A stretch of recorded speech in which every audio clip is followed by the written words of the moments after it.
Alright, Algebra 3, we are now in Chapter 3, and this whole chapter is about graphs and functions. Here's the rundown of the sections in our chapter. We're going to be starting out with graphs, just basic skills of how to plot a point on a graph, and then a couple other things that I have for you in that section. And then we'll be going to functions and stating what is a function. Then the rest of this chapter pretty much is about linear functions and graphing those and the applications on linear functions. And then last in this chapter, in this section 3.7, graphing linear inequalities. If you remember, I gave you that lesson way too early. We'll be covering that lesson. Okay, so this section 3.1 is about graphs. I'll be showing you several definitions. So here's the definition of a graph. It shows the relationship between two variables in an equation. Most of our equations that we've dealt with so far are that have x and y in it, and the reason is because we deal with x, y coordinate systems, or otherwise known as the Cartesian rectangular coordinate system. So we're going to learn a little bit more about that. Our coordinate system can be separated out into 4 quadrants, and this is how it is numbered right here. We have quadrant 1 right here, and then it goes in a counterclockwise rotation here. So 1 here, 2, 3, 4. And if you're going to be in with next year in college algebra and trigonometry, this is a good head start to know how you name your coordinates or your quadrants. Alright, the point in the middle where the x and y axis cross is known as the origin, then it's point 0, 0. And we have something called an ordered pair. We've used that before in class. Now we're learning, I guess, the formal definition of it. But an ordered pair is always going to be in the form x, y. So your x coordinate is named first, and then your y. And that is also how we're going to graph our points or plot our points on our graph too. So this is how we plot a single point on a graph. We start at the origin, and then if we're given the point 3, negative 4, we go to the right 3 places, and then we go down 4 places because of that negative symbol.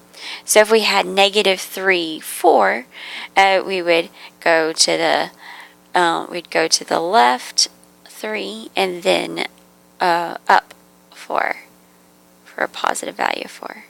So that's the point, negative 3, 4. Okay, so that's how we plot points. Told you some of these things are going to be pretty basic in this section. Here is a linear equation in 2 variables. We'll be learning a little bit more about this later in this chapter, but it is going to be in the form ax plus by equals c, and we'll learn some aspects about this form of our equation, our linear equation. And this form is called standard form. And here are some examples of how standard form looks. So right here you have 4x minus 3y equals 12, and then the next one you have x plus 2y equals 35. Just remember that in standard form, later on when I ask you to put your linear equations in standard form, that your x value right here is always going to be a positive number, and I'll show you how to go about putting those in linear or standard form later on. Okay, here's an example of one of the types of homework problems you'll be asked is some point a solution to the equation, and you'll be given an equation and a point. And how we're going to solve this is by simply plugging in our x and y values and for our x and y values in our equation. So we're going to take our 4 and then times x that we're given in our coordinate minus 3 times our y value. And then we're going to solve it to see if this is a true statement. Well, we get 4 times 3, that gives us 12. And minus 3 times 0, that's 0. Well, so we have 12 equals 12. This is a true statement. Therefore, 30 is a solution to our equation 4x minus 3y equals 12. Also, in our homework, we'll be looking at the question are a set of points, and you'll be given 3 points more than likely. We're going to be asked if they are collinear. And if you remember from geometry, collinear means that all the points lie on the same line. They lie on a straight line. We'll learn later on how to use the distance formula to determine whether points are collinear. But one quick and easy way to determine if points are collinear is to plot the points and then see if you can draw a straight line through. And then if you can draw a straight line through all 3 points, they are collinear. So plot these points on your graph. So -1, 4, let's do that. -1, 4. Here's our first point. Then 1, 1. Here's our second point. And 4, -3.